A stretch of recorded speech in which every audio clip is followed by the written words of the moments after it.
Osamu Tezuka est un auteur proche de son pays natal, le Japon. Cela lui permet d'avoir un point de vue plus proche de la réalité, ancré dans son vécu, mais également beaucoup plus critique dans son approche, que cela soit son enfance et adolescence passée sous le joug des Américains, ou les difficultés du Japon à se relever, et les diverses difficultés qu'il traversa. C'est pour cela qu'à travers le manga Ayako de 72 à 73, il nous décrit un Japon oppressé, mais également fautif de ses problèmes. Ayako nous conte l'histoire de la famille Tange, qui fut dépossédée de ses biens par arrêté gouvernemental après la Seconde Guerre mondiale, et qui reçoit la visite de Jiro Tange, qui revient de la guerre et retrouve sa famille troublée par la naissance de la jeune Ayako, qui sera source de problèmes.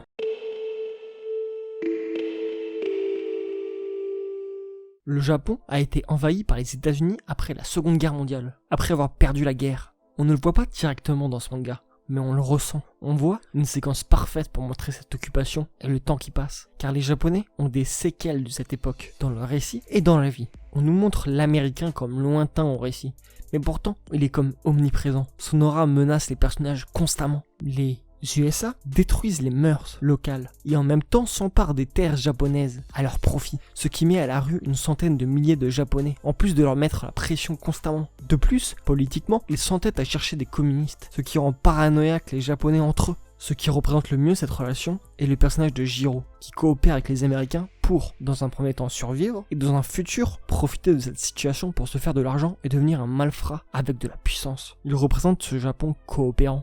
Tout cela nous montre deux visions de deux pays, de deux problèmes différents, un interne et un externe, fondamentalement liés.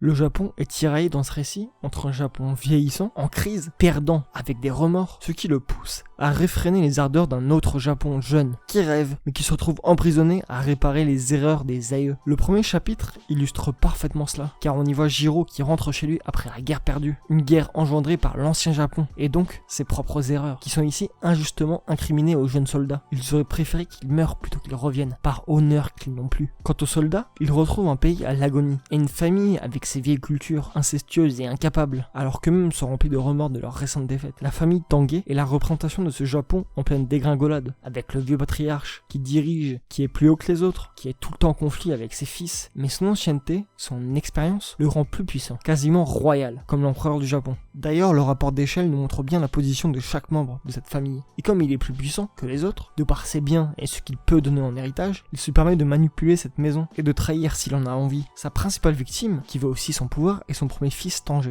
qui est prêt à tout pour avoir le maximum de l'héritage, notamment donner sa femme pour le patriarque, enfermer Ayako pour protéger la famille, et donc l'héritage, faire du mal, etc. Il représente le haut du panier du Japon, car il est autoritaire devant les autres, au premier abord, mais il reste profondément soumis au patriarche. Ces deux personnages sont l'ancienne génération qui empêche la nouvelle de s'exprimer et donc garder leur pouvoir et leurs acquis. Puisque l'héritage et la sécurité de la famille sont les éléments principaux du scénario et sont eux-mêmes les enjeux, ce qui est en totale opposition avec les femmes de la famille, qui sont soumises, victimes des humeurs des hommes, ou alors rebelles, communistes. Plus libres, mais elles ne sont pas très importantes dans le récit, à part Ayako, bien évidemment, car on voit l'évolution du récit via la mise en scène, mais aussi via la croissance d'Ayako qui grandit au fil du temps dans sa cave. D'ailleurs, on nous montre cela dans une séquence enivrante et onirique qui nous rend le temps beau et dérangeant à la fois. Elle rencontrera les classiques problèmes que cette croissance va apporter contre cet emprisonnement, et seul son frère lui apportera de la joie. On suit cette famille à travers Ayako, car c'est le personnage principal, comme si tous les enjeux se passaient dans cette maison, mais surtout dans cette cave où il y a Ayako, comme si c'était cette famille qui devait se sauver ou se détruire elle-même pour renaître d'une bonne manière, comme le Japon. En plus, avec ce qui se passe à la fin, c'est encore plus parlant, plus onirique, plus ironique.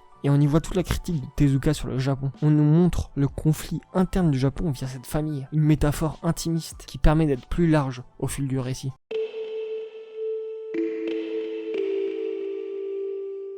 Mais ce qui relie le Japon et cette famille, c'est cette violence omniprésente. Déjà la violence historique via des comparaisons à des manifestations pour nous mettre dans un contexte violent de conflit. Tout cela via un photoréalisme lors de ces scènes-là pour montrer un certain respect historique, parce que la politique est omniprésente dans ce récit.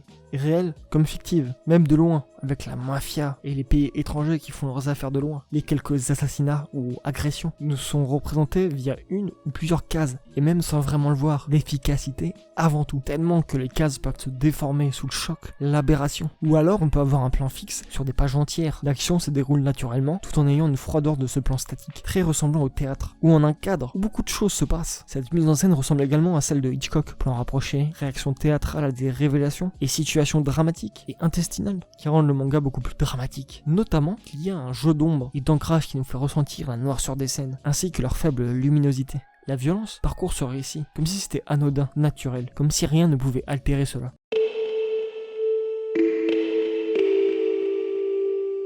Ce récit multiforme, drame, enquête, récit historique aux multiples intrigues sur une dizaine d'années, nous montre une famille au bord de l'explosion constamment, très semblable à l'époque à un Japon en pleine reconstruction de la faute de choix obsolète et fatale. C'est pour cela que la plupart des personnages sont inspirés, ou même sont des personnages historiques, pour accentuer cette comparaison et son autocritique. Comme si les bases étaient trop instables pour être pérennes, ou plutôt comme si les nouvelles générations pouvaient remettre le compteur à zéro. Le fait d'avoir deux fins bien distinctes, une plus optimiste et une plus critique, me fait penser que Tezuka laisse le choix aux spectateurs de prendre la décision et ainsi laisser les responsabilités aux nouvelles générations.